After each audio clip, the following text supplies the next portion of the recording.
With the beginning of the new year comes some big changes in store for Atlanta City Council. Nearly half of the members, they will be brand new. And of the veteran incumbents who are coming back, many of them just barely held on to their seats. Now, the voters were clear in their mandate for change, except for one candidate, Andre Dickens. CBS 46's Keith Whitney has been covering the Atlanta political scene, and he joins us now live. And Keith, you know how this works. So how was it that Dickens was able to escape the voters' wrath? Well, Vince, if I could answer that question, I'd bottle and sell it and make $1 million right now today as a consultant. The short answer is that voters like him. But that's really hard to do citywide because in almost all the races this season, nobody liked anybody. One thing the new Atlanta City Council is going to need right away is a whole lot more pictures on the wall. Half the old council will be gone, but one of the returning faces belongs to Andre Dickens. Lots of new council members are coming to me because I was the newest and youngest just 4 years ago, and now they want to know, how did you learn all these things, where are the community issues that are of concern, and how to just set up your office. It's been interesting just to talk about just basics of setting up your office and your regular day job, how to manage those things. In the most contentious municipal election Atlanta has seen in a generation, where a dozen people ran for mayor and more than 50 ran for the council, only Dickens ran unopposed. It's too soon to tell how fast things are going to change, but we do know things will change. I've been talking to community leaders and business leaders and just residents, and they want, even better service delivery across the city, and they want to be involved more. The community wants more engagement. In many ways, Dickens' re-election to his citywide council seat was its own mandate. He got 60,000 votes, the most of all the candidates, and a clear message that Atlanta residents like what he's saying.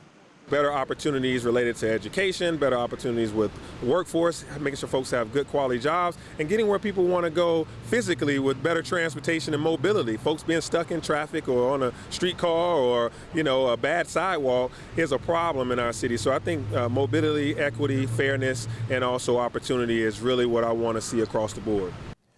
Now, most of the candidates, both on the council and the ones who are running for mayor, were all singing from the same hymnal when it came to the issues in the city: transportation, education, crime, affordability. So it would appear that the agenda for the city is set, but sometimes things just appear that way. All right, so the big question is, sometimes that pesky thing called politics can get in the way of things. So do you think that Dickens is really ready to be a senior leader on there? I think so, but he's mindful that everybody is there to represent their constituents. It's now going to be about building coalitions, and with Felicia Moore, as we've told you, as the new city council president, it is not going to be business as usual. She's going to run a tight ship. But I can tell you, Andre Dickens, very impressive young man. All right, Keith Whitney, thank you very much. Now we're going to get a little bit more political insight here with Tracy. Yeah, we're going to stay with Atlanta City politics right now, Vince. Mary Norwood now says votes from an entire Southwest Atlanta neighborhood should not be counted. And those are votes from an area that she represents. So we're talking about the community called Loch Lomond. The neighborhood was annexed into Atlanta back in 2016, so not that long ago. We do want to bring in CBS 46 political analyst and radio show host Rashad Richey. Rashad, thanks for being here. As always, we want to talk about these votes now because Mary Norwood does not want these to be counted. It seems like not so long ago she did, correct? This is the ultimate political two-step, three-step, and four-step. Mary Norwood has still not conceded that she is not the victor in the Atlanta mayor's race. Let me create some context here. In 2009, Mary Norwood said the reason she lost was because people were illegally bussed in. In 2017, she has now said that the reason why she lost is because of voter intimidation. She's made that claim. She's made the claim of system errors. She's also made the claim that people double voted. Now, the latest claim is that individuals in the Southwest Atlanta community, this neighborhood known as Loch Lomond, they should not have legally voted.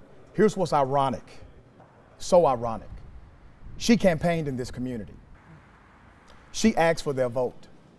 I have a graphic. Can we bring that graphic up? If we can get that graphic, I actually have the flyer. There it is. That is the digital flyer.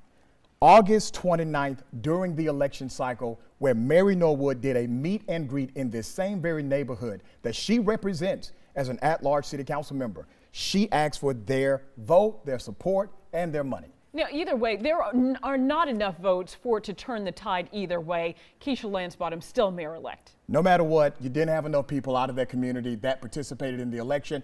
The precinct connected to Loch Lomond went 86% for Keisha Lance-Bottoms. That is the reason why this discussion is being had. In my opinion, this goes beyond politics. This is really an assault on democracy for those who participated. Yeah, let's hope we're hearing the end of this very soon. We want We'll to talk see. about another story, too, that you actually broke last week. It's getting national attention, talking Yes. about this small southern town in southern Georgia there called Camilla. The mayor of Camilla really trying to desegregate the cemetery there. He said, you know what, I'm not going to go to any city council meetings until he gets some action. Right. Has he gotten any?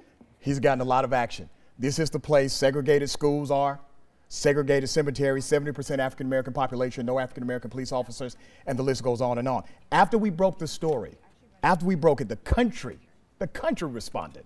And the way they responded was by 100,000 people shared the content. The LA Times, New York Times all jumped on this. He's been interviewed by MSNBC. Today he was with Reverend Al Sharpton and Benjamin Crump, national civil rights attorney. He will represent the people of Camilla moving forward. Yeah, more on this story to come. Rashad, thank you so Thank you. much. We appreciate it. Vince, want to go back to you now.